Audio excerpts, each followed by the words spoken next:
Counter ഉണ്ടാകുന്നത് ഭയങ്കര പ്രയാസമുള്ള ഒരു പണിയല്ലേ? എങ്ങനെയാണ്? തീർച്ചയായും അത് വലിയൊരു പ്രയാസമാണെന്ന് ഞാനിപ്പോഴും അനുഭവിച്ചുകൊണ്ടിരിക്കുകയാണ്. കാര്യം തമാശ ഉണ്ടാക്കാനാണ് പാട്. ചിലപ്പോൾ തന്നെ അല്ലാതെ കുറേ സാധനങ്ങൾ നമ്മൾ ഫ്ലോറിൽ നമുക്ക് ഇൻസ്റ്റൻ്റായിട്ട് വരാറുണ്ട്. അത് ചിലപ്പോൾ ഈ ഗസ്റ്റായിട്ട് വന്നിരിക്കുന്ന ആൾക്കാരെ വെച്ചിട്ട് അപ്പോഴും തോന്നുന്ന എന്തെങ്കിലും സാധനം നമ്മൾ സ്പോട്ട് എന്ന് പറയുന്ന സാധനം സ്പോട്ടിൽ നമ്മൾ എന്തെങ്കിലും പറയാറുണ്ട്. പിന്നെ ചിലപ്പോൾ കൂടെ നിൽക്കുന്ന ആൾ മറന്നു പോകുമ്പോഴത്തേക്കും നമ്മൾ ഓർമ്മിപ്പിക്കാനായിട്ട് ചില സാധനങ്ങളിടും.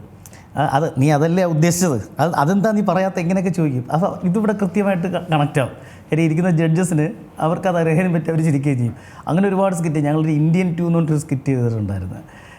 ഇത് കമലഹാസൻ പിന്നെ അനന്തൻ നമ്പ്യാർ. ഞാനന്ന് തിലകഞ്ചേൻ്റെ സംഭവമായിട്ടാണ് ഞാനത് കണ്ടിരുന്നു. അപ്പോൾ അതിലിതുപോലെ ലാസ്റ്റ് സമയത്തേക്ക് വരുമ്പോഴത്തേക്കും എൻ്റെ ഒപ്പമുള്ള ആർട്ടിസ്റ്റ് അപ്പോൾ പുള്ളി ഒരു ഡയലോഗ് ഇങ്ങനെ മറന്നുപോയി. അപ്പോൾ ഇത് പറഞ്ഞാൽ എനിക്കിനി അടുത്ത കൗണ്ടറുള്ളൂ. ആ കൗണ്ടർ കഴിഞ്ഞാൽ അടുത്തൊരു ഫോൺ കോൾ കണക്റ്റാണ്.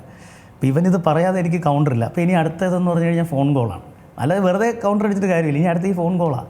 അപ്പോൾ അവിടെ നിന്നുകൊണ്ട് ഒരു പറഞ്ഞൊരു സാധനമുണ്ട്. അത് അവർ കട്ട് ചെയ്യാണ്ട് യൂട്യൂബ് ഇട്ടിട്ടുണ്ട്. ഇതിനൊരു കൃത്യസമയത്ത് ഫോൺ അടിക്കുന്നില്ലല്ലോ, ഫോൺ അടി പറഞ്ഞിട്ട് ഇതുപോലെ പല സെറ്റ് വെച്ചിരിക്കുകയാണ് ഈ സാധനം പറഞ്ഞു. അപ്പോൾ അവിടെ ഭയങ്കര ഗംഭീര കയ്യടി. അപ്പം